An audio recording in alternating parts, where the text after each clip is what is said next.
Enthalpy परिवर्तन किस प्रकार से होता है। तो किसी भी रासायनिक क्रिया में कुछ बंध टूटते हैं और कुछ बंध बनते हैं। तो जब कोई बंध टूटता है तो उस बंध को तोड़ने के लिए ऊष्मा की आवश्यकता होती है, और जब कोई बंध नया बनता है तो ऊष्मा उत्पन्न होती है। तो यहाँ पर दोनों प्रकार की अभिक्रिया ऊष्मा होगी, एक तो अवशोषित ऊष्मा होगी और एक उत्सर्जित ऊष्मा होगी। तो इस दौरान क्रियाफल एवं जो क्रिया कारक है दोनों की ऊष्मा में परिवर्तन होता है, दोनों की एंथैल्पी भी अलग अलग होती है। तो इस दौरान जो एंथैल्पी में परिवर्तन होता है यहीं से उसकी उत्पत्ति होती है, क्योंकि कुछ बंध टूटते हैं उसके लिए ऊष्मा की आवश्यकता है और कुछ बंध बनते हैं तो उसमें ऊष्मा उत्पन्न होती है। तो यहाँ एंथैल्पी परिवर्तन का उद्गम होता है। तो इसके लिए हम एक उदाहरण लेंगे, हाइड्रोजन एवं क्लोरीन के संयोग से HCl का बनना। तो H2 + Cl2 = 2HCl जो बना, इस दौरान एंथैल्पी परिवर्तन को कैसे हम कैलकुलेट कर सकते हैं।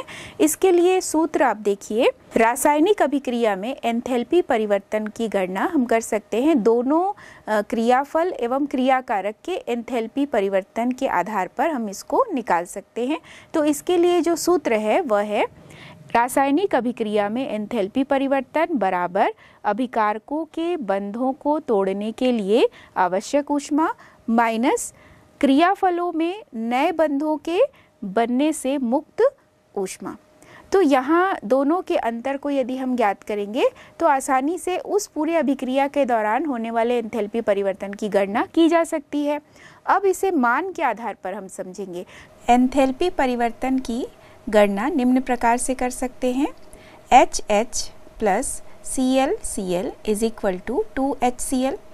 तो यहाँ पर एंथैल्पी परिवर्तन अभिकारकों के आबंध तोड़ने के लिए आवश्यक ऊर्जा और उत्पादों के आबंध बनने में उत्पन्न ऊर्जा का अंतर होता है। H एवं H दो परमाणु बनते हैं, इसी तरह से ClCl के आबंध विदलन से Cl एवं Cl के दो परमाणु बनते हैं। HCl के दो अणु बनते हैं। HH आबंध को तोड़ने में आवश्यक ऊर्जा की मात्रा 433 किलोजूल प्रति मोल, ClCl आबंध को तोड़ने में आवश्यक ऊर्जा की मात्रा 244 किलोजूल प्रति मोल, HCl आबंध को तोड़ने में आवश्यक ऊर्जा की मात्रा 431 किलोजूल प्रति मोल है।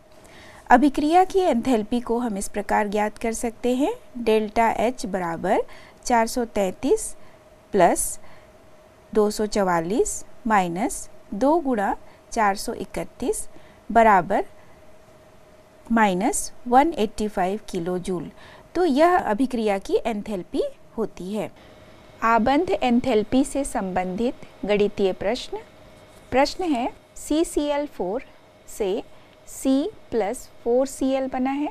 इस अभिक्रिया के लिए एंथैल्पी परिवर्तन ज्ञात कीजिए एवं CCl4 में CCl की आबंध एंथैल्पी की गणना कीजिए।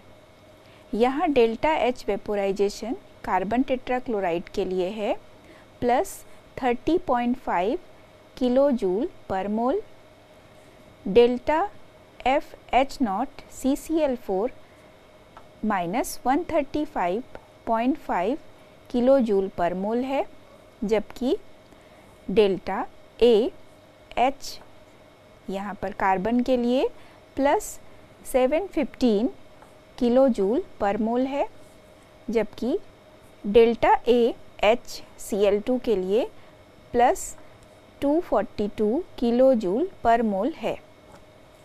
जब हम इसे हल करते हैं तो विभिन्न समीकरण बनाना होता है। चूँकि यहाँ पर केवल मान दिया हुआ है तो इस हेतु हम समीकरण पहले तैयार करेंगे। तो पहला समीकरण होगा, कार्बन टेट्राक्लोराइड लिक्विड से कार्बन टेट्राक्लोराइड गैसियस फॉर्म में चेंज हो रहा है। तो यहाँ पर ΔH0 = +30.5 किलोजूल पर मोल होगा। दूसरा समीकरण है, यहाँ पर कार्बन सॉलिड स्टेट में है +2Cl2 जो गैसियस स्टेट में है इक्वल टू कार्बन टेट्राक्लोराइड, यह भी यहाँ पर गैसियस स्टेट में है।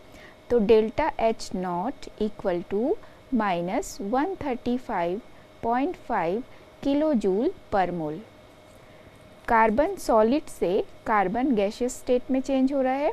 Delta H naught 715 kilo joule per mole है। Cl2 गैसियस स्टेट से Cl परमाणु अवस्था में परिवर्तित हो रहा है। यहाँ भी गैस के 2 मोल परमाणु प्राप्त हुए क्लोरीन गैस के। Delta H naught equal to plus 242 kilo joule per mole है। यहाँ पर हम सभी मानों को समीकरण का रूप देकर पुनः लिखते गए।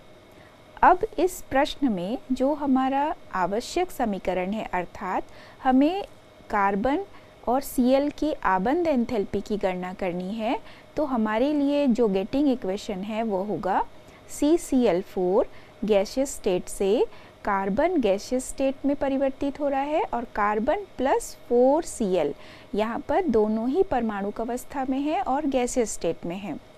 समीकरण 4 को 2 से गुणा करने पर जो समीकरण हमें प्राप्त होता है वह है 2Cl2 is equal to 4Cl। Delta H naught equal to 484 kilo joule per mole. क्योंकि समीकरण 4 में डेल्टा एच का मान 242 किलो जूल पर मोल है और इस समीकरण को 2 से गुणा किया हमने, इसलिए जो डेल्टा एच की वैल्यू है वह भी परिवर्तित हो गई, वह हो गई 484 किलो जूल पर मोल। समीकरण 3 में इस समीकरण को जोड़ने पर जो समीकरण प्राप्त होगा वो देखिए। कार्बन सॉलिड से कार्बन गैसियस स्टेट में चेंज हुआ।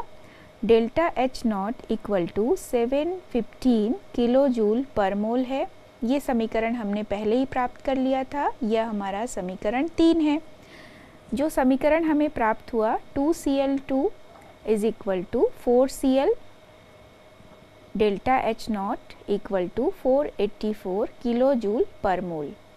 दोनों समीकरणों को जोड़ने पर जो समीकरण हमें प्राप्त होता है वह है carbon solid plus 2Cl2 is equal to carbon gaseous state plus 4Cl। यहाँ हल करने पर जो मान प्राप्त होता है डेल्टा एच नॉट के लिए वह है 1199 किलो जूल पर मोल। उपरोक्त समीकरण से समीकरण 2 एवं 1 को घटाने पर, तो यहाँ पर हम समीकरण 2 एवं 1 को पहले जोड़ लेंगे और उसके बाद हम जो समीकरण हमें अभी प्राप्त हुआ है उस समीकरण में हम जो योगित समीकरण है 1 और 2 को जोड़ने के बाद उसको घटा सकते हैं।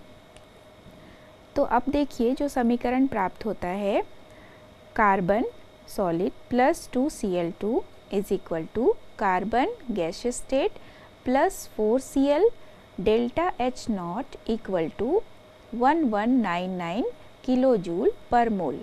ये हमें जो समीकरण अभी प्राप्त हुआ है।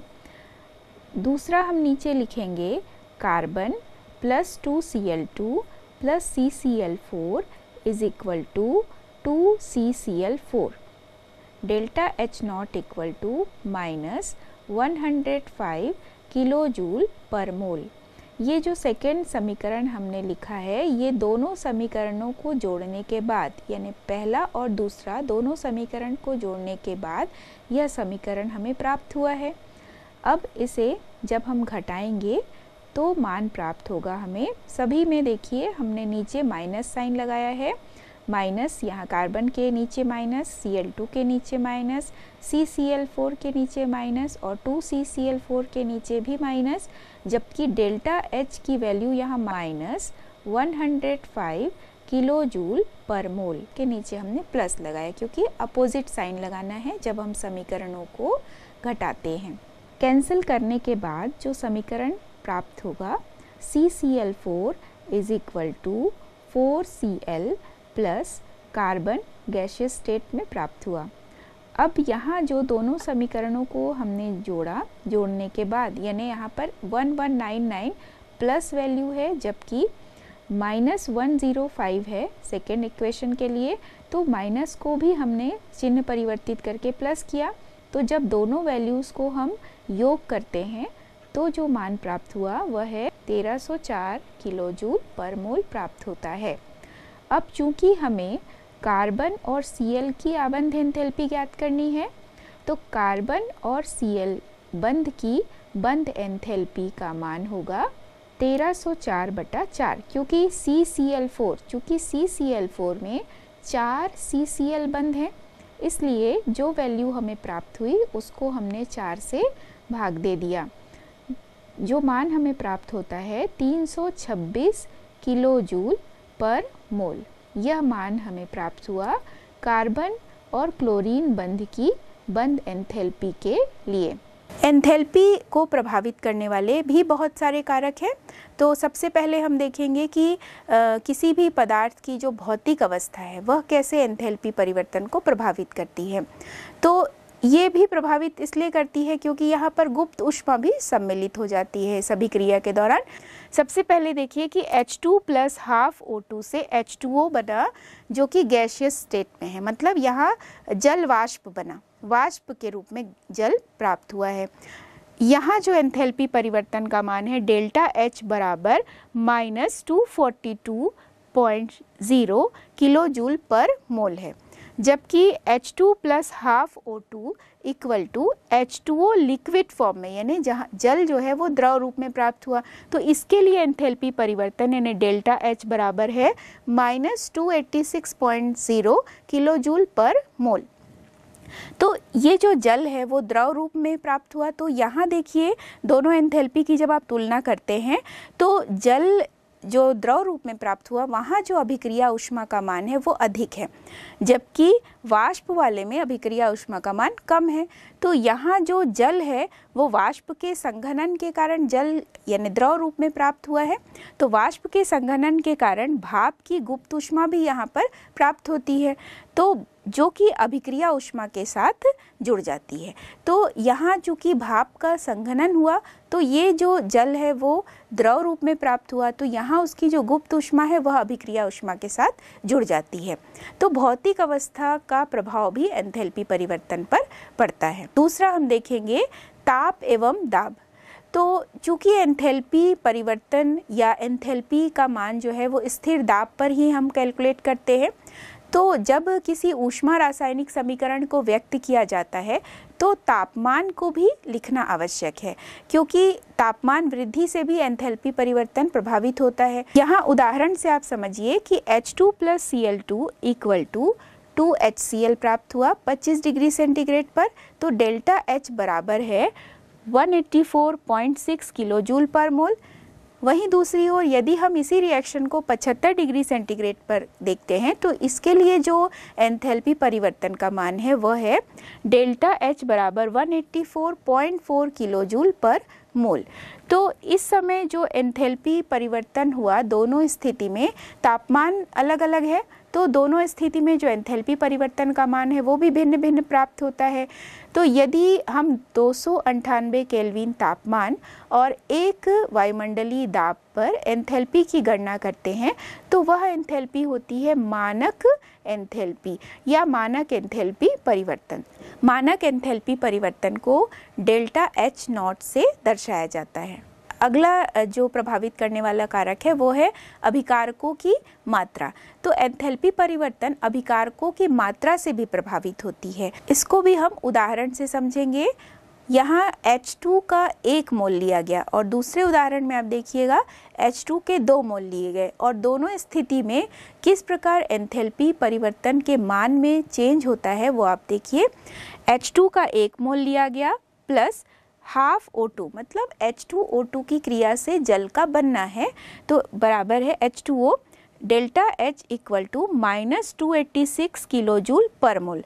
और इसी को हम जब 2 मोल हाइड्रोजन लेते हैं तो 2H2 + O2 = 2H2O। तो जब हम 2 मोल H2 लेते हैं तो जल के भी यहाँ पर 2 मोल प्राप्त हुए, लेकिन आप देखिए एंथैल्पी परिवर्तन में भी बहुत ज़्यादा चेंज देखने को मिलता है। एंथैल्पी परिवर्तन यहाँ दुगना हो गया। कैसे?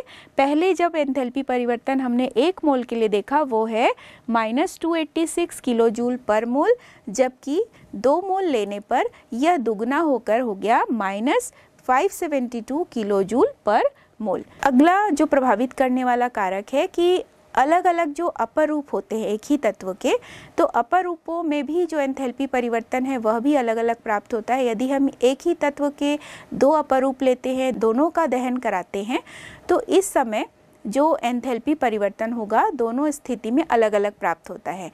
जैसे कार्बन के दो अपर रूप होते हैं, एक ग्रेफाइट और एक हीरा। तो ग्रेफाइट यानी कार्बन का एक अपर रूप है, उसका जब दहन होता है तो C+O2 is equal to CO2 बना, और इस समय एंथैल्पी परिवर्तन यानी डेल्टा H बराबर है -393.5 किलोजूल पर मोल। और दूसरी स्थिति में आप देखिए हीरा यानी C हीरा लिखा है, यानी हम कार्बन का ही दूसरा अपर रूप ले रहे हैं हीरा, तो उसका जब दहन करते हैं C+O2 इज इक्वल टू प्राप्त हुआ CO2। इसके लिए डेल्टा H का मान है -395.4 किलोजूल पर मोल। तो यहाँ पर देखिए दोनों स्थिति में भी एंथैल्पी परिवर्तन अलग अलग दिखाई देते हैं। तो अपर रूपों में जब परिवर्तन होता है यानी एक तत्व के दो अपर रूप है और घटनाएं एक ही प्रकार की हो रही है, फिर भी एंथैल्पी परिवर्तन अलग अलग दिखाई देता है।